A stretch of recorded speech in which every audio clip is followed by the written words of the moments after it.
દોસ્તો, એક વાત વિચારવા જેવી તો છે જ કે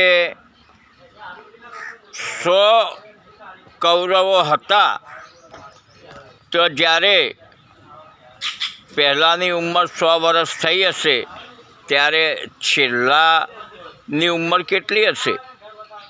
અને દોસ્તો, હા, સાથે સાથે એક બીજો વિચાર પણ આવે છે કે શાસ્ત્રો અને વેદોમાં ક્યાંય કોઈ પણ જગ્યાએ કોઈ રાક્ષસે કોઈ પણ બેન બેટી પર બળાત્કાર કર્યો હોય તેવું જાણવા નથી મળ્યું.